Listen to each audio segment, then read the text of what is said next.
ketika Hajar Aswad itu jatuh dari tempatnya.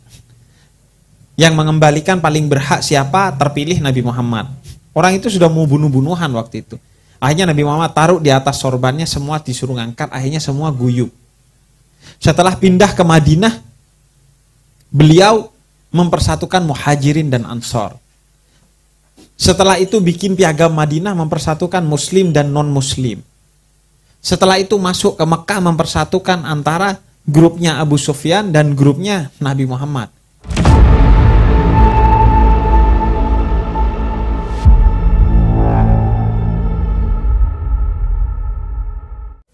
Ini kisah nyata orang Madura di rumah saya. Jadi dia mau masuk masjid dalam keadaan selesai mabuk. Ini kan sebenarnya dosanya double ya. Karena mabuk dalam keadaan mendekati sholat itu hukum yang sudah lebih dulu diharamkan oleh Allah ketimbang mabuk secara umum kan. Kan sebelum mabuk secara umum diharamkan, itu sebelumnya kan mendekati sholat jangan kamu mabuk. Jadi dia double nih, udah dekat sholat mabuk, dosanya 2 itu. Nah, dia itu ke masjid. Kemudian imam masjidnya ketemu di depan, dia tahu ini suka orang mabuk ini. Lalu kata dia untuk ngetes kemabukannya. Mau ngapain kamu? Sholat subuh, Bib. Oh, sholat subuh. Berapa rakaat subuh? 3 kata dia. Pulang kata dia. Masih mabuk berarti 3. Dia pulang. Ketika pulang dia ketemu sama orang sarungan yang nggak mabuk. Dia tanya, mau kemana kamu? Mau sholat subuh di masjid kata dia. Berapa rakaat sholat subuh? 2. Pulang kata dia. Loh kenapa? Saya tadi bilang 3 aja suruh pulang, apalagi sampean 2 katanya.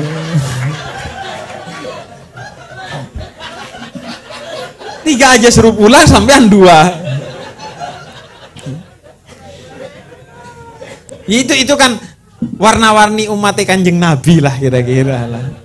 Nah, kemudian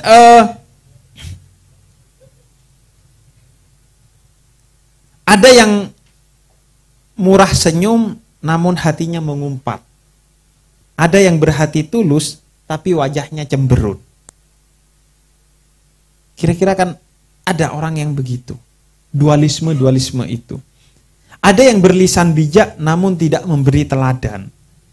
Ada tukang zina yang tampil menjadi figur. Ada yang punya ilmu tapi tidak paham. Ada yang paham tapi tidak menjalankan.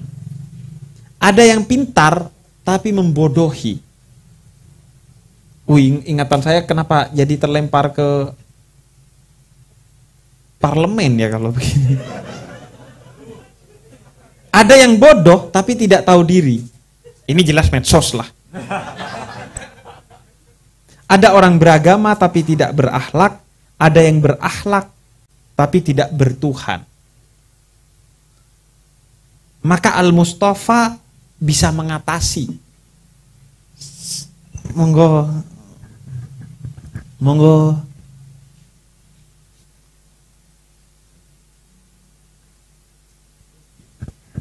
Kesempatan saya minum.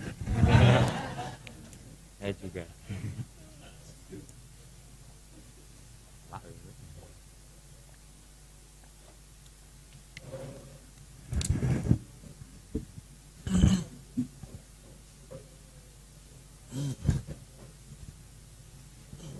Maka Nabi Muhammad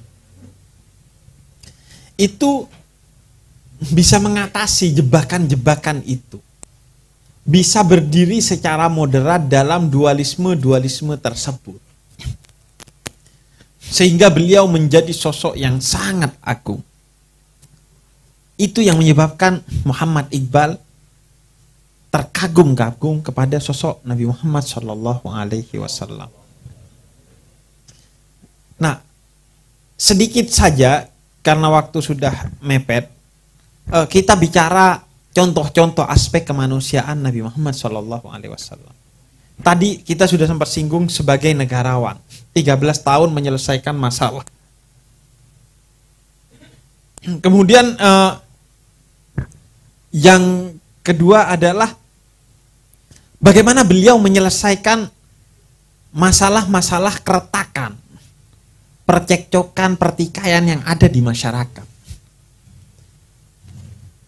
Karena beliau tahu bahwa ini masalah yang paling mendasar. Orang tidak akan bisa bahagia kalau masih bercekcok satu sama lain. Makanya saya sering bilang kan, kunci hidup bahagia itu adalah keluar dari grup WhatsApp keluarga. Karena itu di dalamnya percekcokan aja gitu.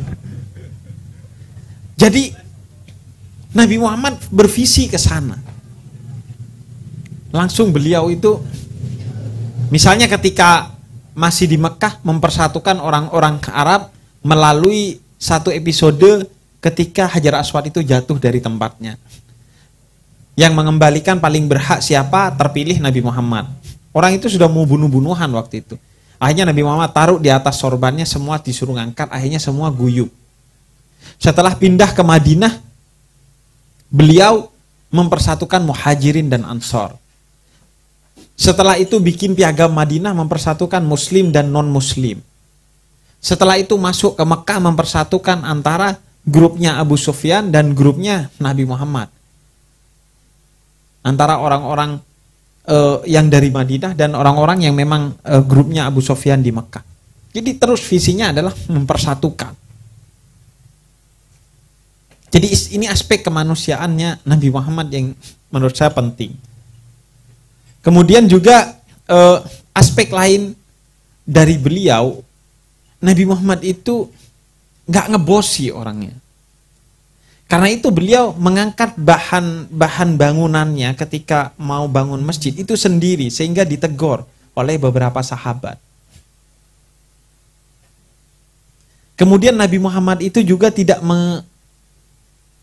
menganggap bilang tidak tahu itu adalah kerendahan diri, tapi itu adalah kerendahan hati. Makanya beliau pernah berkata kepada seorang petani kurma, antum a'lamu bi umurid dunyakum. Kamu lebih tahu dari saya untuk urusan-urusan ini. Karena kata tidak tahu itu simple dikatakan, tapi susah untuk keluar dari lisan kita. Apalagi di era post-truth seperti saat ini ya. Era media sosial pasca kebenaran. Wah, gak penting benar gak benar. Yang penting carikan alasan sekiranya saya terlihat benar gitu. Jadi Nabi Muhammad itu kemudian mengubah peradaban manusia betul-betul menjadi peradaban. Dari tidak beradab menjadi beradab. Dan karena itu beliau disebut sebagai seorang wali. Karena ciri wali itu adalah ketika ada dia, suasana berubah dari gelap menjadi cahaya. Itu wali. Nabi Ibrahim itu ketika datang ke Mekah, Mekah itu lembah. Makanya Mekah itu tidak dikuasai oleh Romawi dan tidak dikuasai oleh Persia. Kenapa? Karena tidak menarik. Konon Nabi Muhammad lahir di Mekah karena paling aman harus lahirnya di sana. Kalau lahir di tempat lain kemungkinan untuk dihabisi oleh orang-orang Romawi, Persia, dan orang-orang kafir itu besar. Wong lahir di Mekah aja dikejar-kejar sama orang Yahudi. Itu lembah tidak menarik itu Mekah. Tapi datang Ibrahim mengubah Mekah menjadi pusat peradaban dunia sampai detik ini. Saking dahsyatnya Mekah sampai dia bisa melindungi orang-orang yang sebenarnya tidak pantas dilindungi. Siapa saja masuk sana aman pokoknya. Walaupun di sana dia tingkahnya gak sesuai sama Kanjeng Nabi, tetap aman. Nah, Nabi begitu juga. Ketika beliau hijrah ke Yasrib, Yasrib itu diubah menjadi Madinah. Dari awalnya kacau balau ditata oleh Nabi sehingga menjadi Madinah yang begitu memukau. Begitu juga Imam Ahmad Al-Muhajir ketika pergi ke Hadramut. Hadramut itu konon hadir maut. Siapa yang hadir ke sana mati. Karena itu lembah yang tiada terkira. Sekali banjir habis itu semua. Di sana ada banyak kekacauan. Kekacauan alam maupun kekacauan manusia. Kekacauan alam di sana karena ada virus-virus tertentu yang membunuh bayi-bayi di sana. Kekacauan manusia karena di sana banyak para Khawarij.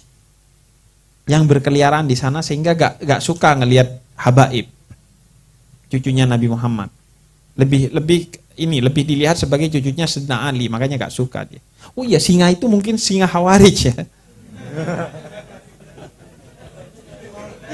Singanya singa Khawarij. Padahal saya kalau ngomong Khawarij lebih aman tadi ya. Nah, jadi kemudian Imam Ahmad Al-Muhajir mengubah. Sehingga 200 tahun setelah hidup beliau, Hadramut itu memiliki tidak kurang dari 300 ahli fikih yang setiap hari sholat berjamaah di masjid. Menjadi pusat peradaban sampai saat ini. Melahirkan Habib Umar bin Hafid, Habib Salim Syatiri, dan lain sebagainya. Melahirkan sarjana-sarjana Islam dari Tarim sana, dari Hadramut sana. Begitu juga. Jadi intinya, seorang wali itu ketika ada dia menjadi terang kegelapan itu. Makanya wali kota itu seharusnya sejak dia terpilih, kota itu seharusnya jadi baik. Makanya dia disebut wali kota. Dan itu wali kota itu wali terhadap kota secara lahiriah, kan kira-kira begitu. Ada wali kota yang sifatnya batiniah. Makanya ulama dan umarok harus bergandengan, kira-kira begitu. Omongan saya kok PNS sekali ya. Ini ketularan, iya ketularan sama Anwar. Umarok dan ulama. Itu perkataan-perkataan yang kalau nggak musim pilpres kayaknya nggak keluar. Nah, wali itu dia mengubah daerah di sampingnya.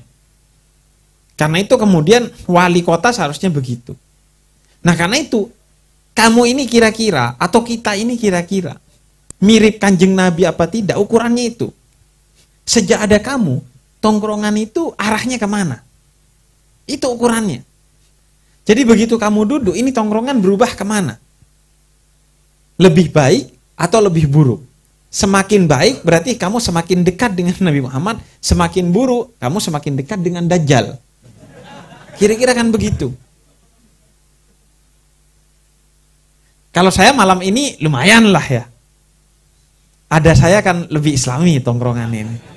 Biasanya sampean ngafi-ngafi, ngopi-ngopi gak jelas biasanya. Ngomongin nggak penting. Jadi itu tolak ukur kemudian. Maka kita melihat pada malam hari ini belajar tentang aspek kemanusiaan Nabi Muhammad. Karena itu penting kemudian acara-acara maulid seperti malam hari ini untuk kemudian pertama memastikan kemanusiaannya Nabi Muhammad. Karena kan kalau di kafe kira-kira lebih cocok ya ngomongin Nabi Muhammad pada aspek kemanusiaannya. Dengan tawa, dengan tepuk tangan. Habib ditepuk tangan nih. Cuma di sini. Itu kan lebih cocok ya, lebih profan lah. Lebih kemanusia-manusiaan.